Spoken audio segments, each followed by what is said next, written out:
एक क्षण है, मुझे आज भी याद है। मुझे याद पड़ता है कि वो आए थे हमारे सेक्रेटेरिएट में। उन्होंने सबसे पहली चीज कही कि उन्होंने ये वादा भी किया कि स्मृति हम लोग अमरावती में उनके साथ एक कार्यक्रम में गया था। थोड़ा सा व्यक्तिगत भी नाता बन गया था।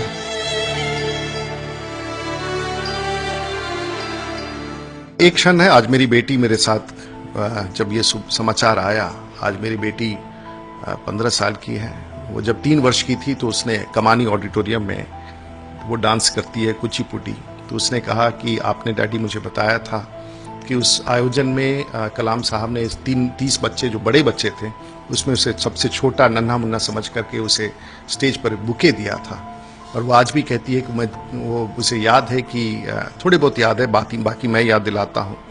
तो उनके बच्चों से एक बड़ा कनेक्ट था, एक बड़े इंसान थे, बड़े दिल के इंसान थे। कई बार देखते हैं कोई सांसद हारता है, कोई विधायक हारता है, तो शायद वो जिस घर में रहता है कई महीने या एक साल उस घर तक को छोड़ने की भी हिम्मत नहीं जुटा पाता। राष्ट्रपति जी ने जब अपना कार्यकाल पूरा किया तो अगले ही दिन साउथ के कॉलेज में जाकर पढ़ाना शुरू कर दिया।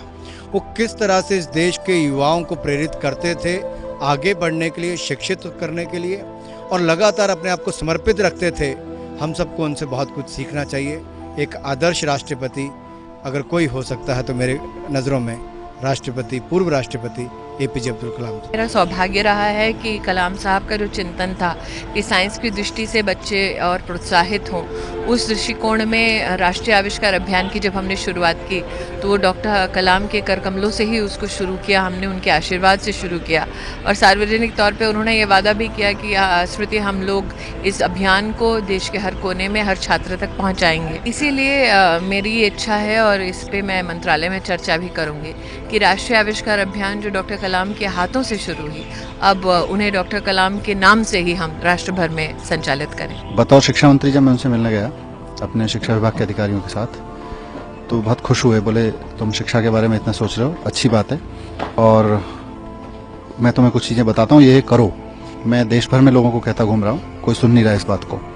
तो उन्होंने सबसे पहली चीज़ कही कि एक तो बच्चों का सिलेबस कम करो। ये जो अभी हम पढ़ा रहे हैं उसमें से बहुत सारी चीज़ें रिपीटेड हैं, कुछ अनवांटेड हैं।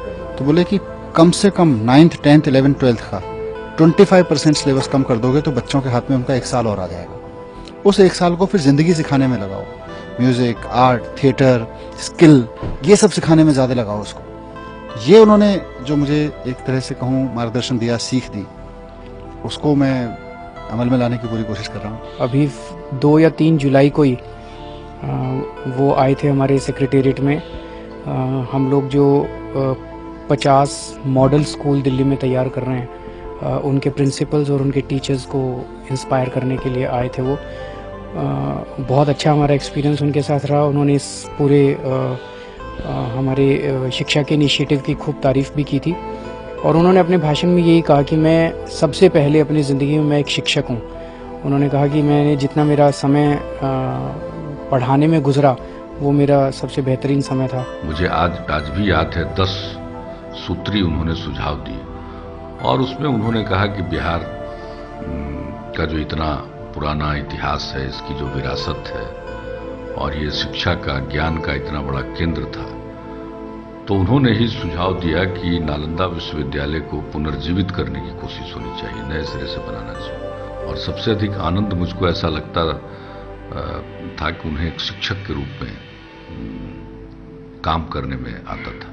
इसलिए नालंदा विश्वविद्यालय में उन्होंने कहा कि मैं ज़रूरत होगी तो मैं आऊँगा, मैं पढ़ाने के लिए आऊँगा। और पढ़ाते पढ़ाते ही वे अपनी बात कहते कहते ही वे चले गए। अटल बिहारी वाजपेयी की सरकार में मंत्री के रूप में मैंने उनके साथ बहुत काम किया है।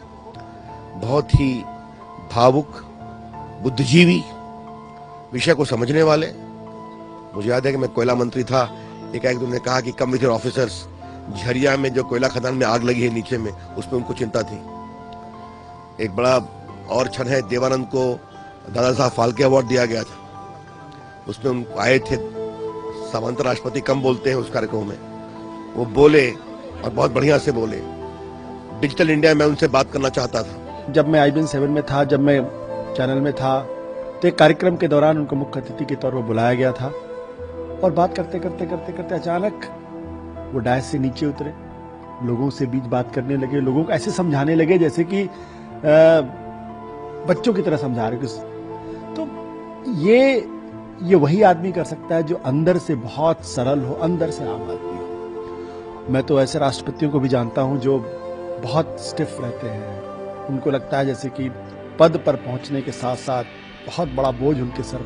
मुझे कभी लगा ही नहीं कि डॉक्टर कलाम राष्ट्रपति थे जब भी इंटरेक्ट करते थे। और के.आर. नारायणन के बाद वो देश के दूसरे ऐसे राष्ट्रपति हैं जिन्होंने राष्ट्रपति पद को पुनर्परिभाषित किया, एक नया आयाम दिया, उसको जनता से जोड़ा।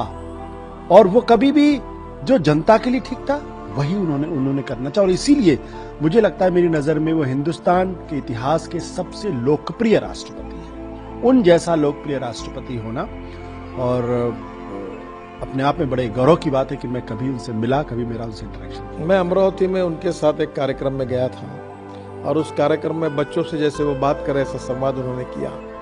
उसमें बच्चे बड़े खुश हुए, बहुत उनको सुनकर प्रसन्न हुए और वो भी बड़े खुश हुए। वो कार्यक्रम मैंने देखा था, वो एक उनका व्यक्तित्व अलग टाइप का था। राजनीति से बहुत दूर थे, राष्ट्र के लिए समर्पित थे और नॉलेज, ज्ञान, विज्ञान, तंत्र विज्ञान, इसके आधार पर देश का निर्माण कैसे हो, ये उनकी सोच थी। और वो विजन डॉक्यूमेंट उन्होंने भारत के लिए सोचा था। इसलिए बहुत ही अलग टाइप के और हम सब के लिए परम आदरणीय, प्रेरणा के स्रोत के रूप में वो रहे, आगे भी रहेंगे। अजीब इत्तेफाक है कि पिछले कुछ समय से उनके साथ एक थोड़ा सा व्यक्तिगत भी नाता बन गया था, क्योंकि बहुत कम लोग जानते हैं कि अब वो कुछ समय से चिकित्सा विज्ञान, मेडिकल साइंस के अनुसंधान में भी रुचि लेने लगे थे और विशेषकर कार्सिनोजेंस के विषय को लेकर, कैंसर कॉजिंग एजेंट्स को लेकर के वो काफी विचार करते रहते और उस माध्यम से उनके साथ इंटरेक्शन भी रहता। डाइवर्स साइंटिस्ट, न्यूक्लियर साइंटिस्ट भी थे, स्पेस साइंटिस्ट भी थे और अब मेडिकल साइंटिस्ट भी बन गए। और न केवल एक प्रेरणा स्रोत थे, बल्कि मैं ये कहूंगा कि एक बहुत बड़े रिसोर्स पर्सन थे।